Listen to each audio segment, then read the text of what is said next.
Throughout Naruto, the Akatsuki are portrayed as the ultimate villains, rogue shinobi who threaten the entire world in their pursuit of power. They hunt tailed beasts, topple governments, and plunge nations into chaos.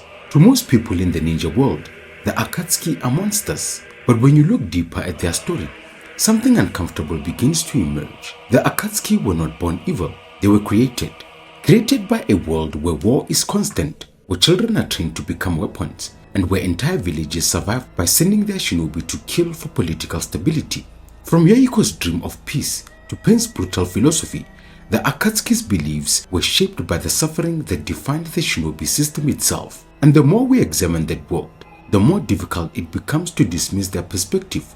Because in many ways, the Akatsuki were not simply villains opposing the system, they were the inevitable result of it. To understand the Akatsuki, you first have to understand the world that created them. The shinobi system is built on a simple idea. Villages maintain peace through military strength.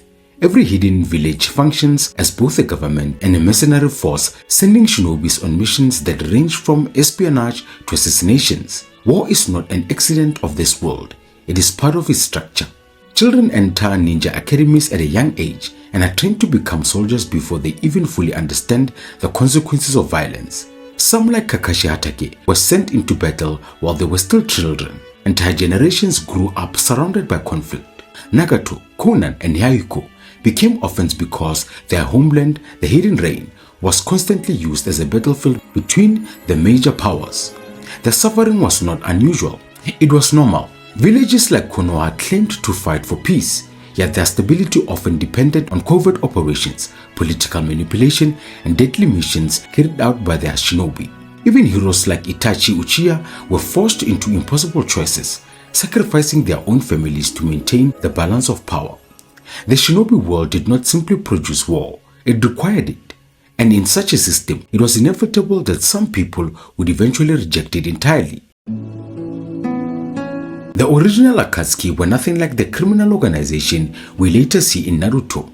In the beginning, they were a group of idealists. Yahiko, Nagato, and Conan were children who survived the chaos of the Hidden Rain village. Their lives changed when they encountered Jiraiya, who took them under their wing and taught them ninjutsu. But more importantly, he gave them hope.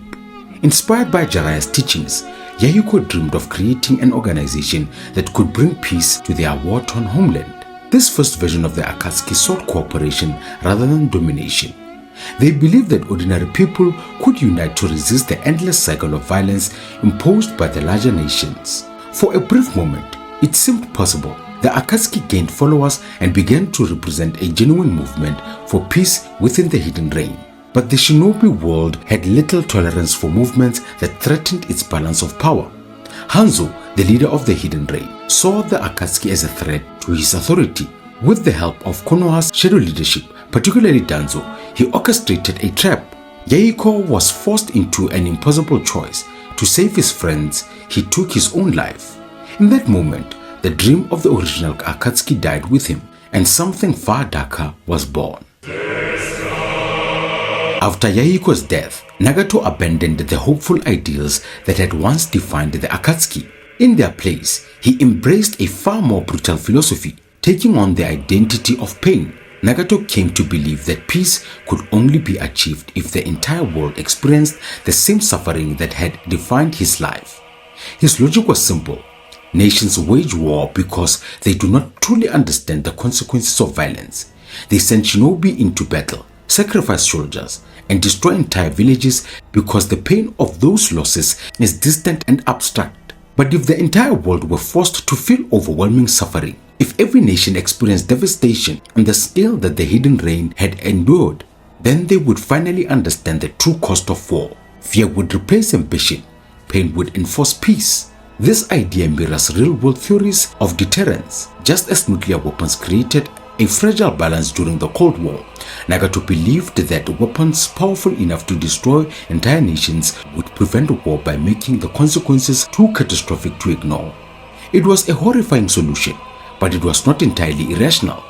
From Nagato's perspective, the shinobi world had already proven that idealistic dreams of peace were not enough. Only suffering had the power to change human behavior.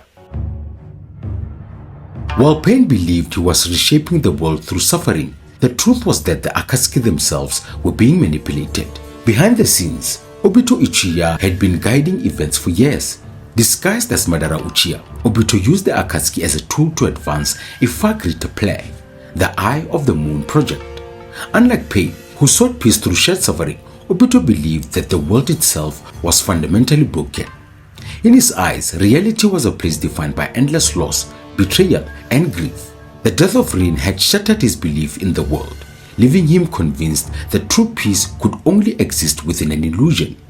His plan was to cast the infinite Tsukuyomi, trapping humanity in a dream where conflict and pain could no longer exist. To achieve this, he needed the power of all the tailed beasts. The Akatsuki's mission to capture them was not just about controlling weapons, it was about gathering the pieces necessary to reshape reality itself. Ironically, many members of the Akatsuki never realized they were serving someone else's vision. They believed they were fighting for their own ideals, but in truth, they were all part of a much larger manipulation. Naruto ultimately rejects everything the Akatsuki stood for. Where Pain believed suffering would force humanity into peace, Naruto believed that true change could only come through understanding. Instead of continuing the cycle of hatred, Naruto chose to confront it. When he finally faced Nagato, Naruto did something no one else had managed to do.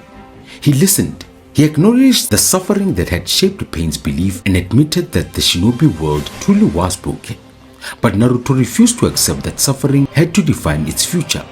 Rather than enforcing peace through fear or escaping reality through illusion, Naruto chose a far more difficult path, one built on empathy, cooperation, and the hope that people could eventually learn from their past. It was not a perfect solution, but often something the Akatsuki never could. A future where peace was not imposed through suffering or illusion, but built through understanding. In conclusion, the Akatsuki are often remembered as villains who threatened the entire ninja world. But their story is far more complicated than that. Each of their ideologies, Yahiko's hope, Pain's suffering, and Obito's illusion, was shaped by the same reality, a world defined by endless conflict. The shinobi system created countless victims, and many of these victims eventually became the Akatsuki themselves. In that sense, the organization was never simply an enemy of the ninja world, it was a reflection of it. They exposed the flaws at the heart of the shinobi system, forcing the world to confront the consequences of its own violence. And while Naruto ultimately chose a different path, the question raised by the Akatsuki remained difficult to ignore. Because sometimes the most dangerous villains are not the ones who are completely wrong, but the ones who are right about the problem, even if their solution is terrifying.